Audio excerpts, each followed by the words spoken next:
I'm joined by Matt Krause, Chief Operating Officer at DiversiTech. His team faced major inbound challenges, from warehouse congestion to rising demurrage costs, and they needed a better way to handle their freight flowing through the Port of Savannah.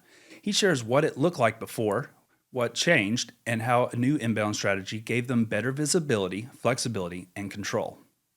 Matt, welcome to the show. I really appreciate having you here today. Before we jump into the logistics behind DiversiTech, I'd really appreciate if you could maybe tell us a bit about the company. Oh yeah, DiversiTech was founded in 1971 by Charles Lipscomb with a focus on providing parts, supplies, and accessories to the HVAC industry. Most of our business is within the United States and Canada, although recently we've opened several locations in Europe as well. So over the years, we've grown essentially from our foundings of equipment mounting accessories all the way into a broader array of product families that we serve mostly the residential HVAC industry with.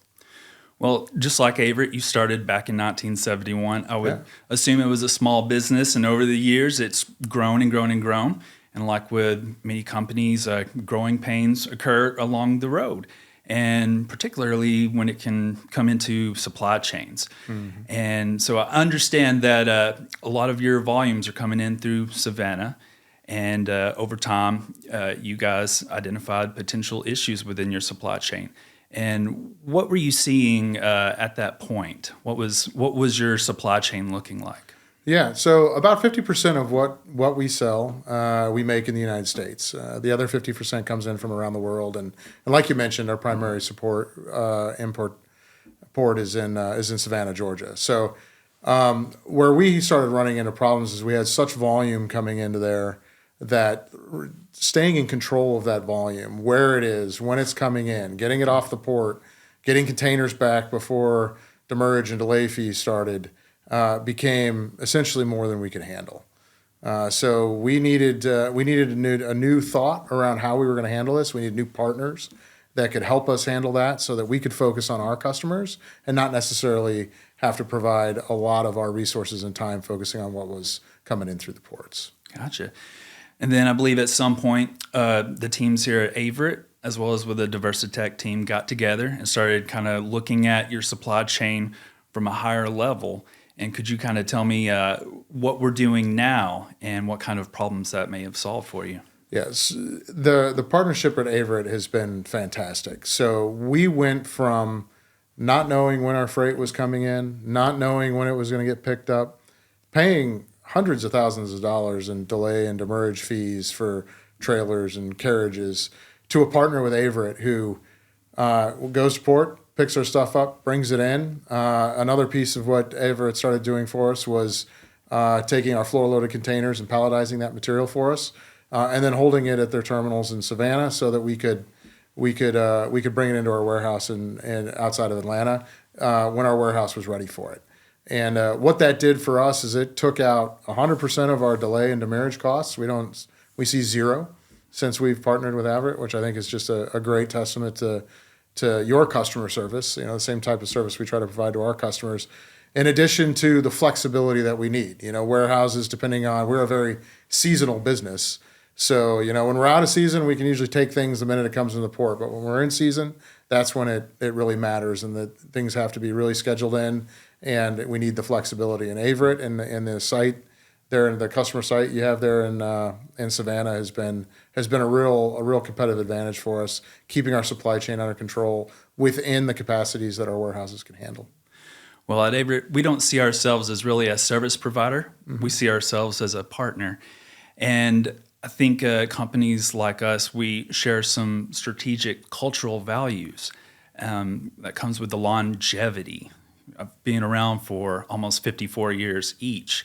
And that culture is built over time, and it's something ingrained within our companies. So from your perspective, why do you think the relationship with DiversiTech and Averitt is thriving the way it is?